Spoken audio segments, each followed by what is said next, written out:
অনেক সময় আমরা ভাবি যে আমার দ্বারা কিছু হবে না, আমার দ্বারা কোনো কিছুই সম্ভব নয়। যারা এই কথাটি ভাবেন তাদের উদ্দেশ্যে আমি একটা ছোট্ট উদাহরণ বলি। আমরা প্রত্যেকে কিন্তু ভাত খাই, কিন্তু এই ভাতটা কোথা থেকে আসে? চাল থেকে। চালটা আসে ধান থেকে।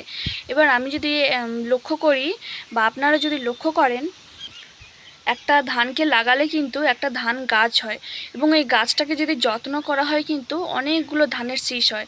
লাগানো হয়েছিল একটা ধান, কিন্তু হয়েছে অনেক ধান। আবার ওই অনেক ধানগুলোকে যদি আবার গাছ হিসেবে যদি ব্যবহার করা হয়, ওখান থেকে আরও অনেক ধান হয়ে যাবে।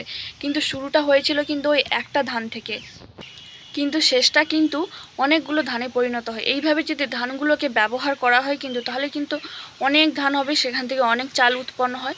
ঠিক তেমনি আপনি বা আমি কেউ কখনো কিন্তু দুর্বল নয়। ধানটাকে যেমন গাছ লাগানোর কাজে ব্যবহৃত করা হয়েছে ফলনের জন্য, ঠিক তেমনি ওই ধানটাকে যদি কেউ ফেলে দিত তো কোনো কাজেই লাগতো না।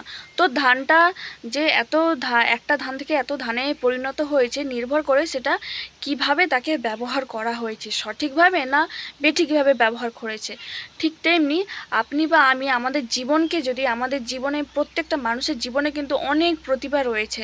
আপনার আর আমার প্রতিভাটাকে যদি আমরা কাজে লাগাই তাহলে কিন্তু আমরা অনেক কিছু করতে পারবো। কিন্তু যদি আমার বা আপনার প্রতিভা যদি আমরা কাজে না লাগাই, ওই মরচে ধরে যাবে। ঠিক তেমনি লোহাকে ফেলে রাখলে যেমন মরচে ধরে যায়, কিন্তু ওই লোহাটাকে ব্যবহার করলে কিন্তু অনেক অস্ত্র তৈরি হয়, লোহার অনেক আসবাবপত্র তৈরি হয়, আমরা প্রত্যেকেই কিন্তু জানি। তো আমরা যদি নিজেদের প্রতিভাকে যদি আমরা যদি সঠিকভাবে ব্যবহার করতে পারি, তাহলে কিন্তু আমরা কিন্তু একা কখনো দুর্বল নয়।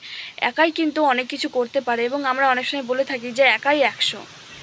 একা হয়ে লড়াটা কখনো দুর্বলতা নয়। দুর্বলতা হচ্ছে আমাদের মানসিকতা। আমরা যদি আমাদের মানসিকতাকে পরিবর্তন করতে পারি, তাহলে কিন্তু আমরা আমাদের জীবনের সাফল্যের সর্বোচ্চ উচ্চ চূড়াতে কিন্তু আমরা থাকতে পারবো। ডিপেন্ড করছে আমাদের ওপর, আমাদের সিদ্ধান্তের উপর। তো যারা এই কথাটি ভাবেন তারা অবশ্যই আমার এই কথাটি একবার ভেবে দেখবেন যে আমার কথাটা কতটা আপনার পক্ষে প্রযোজ্য।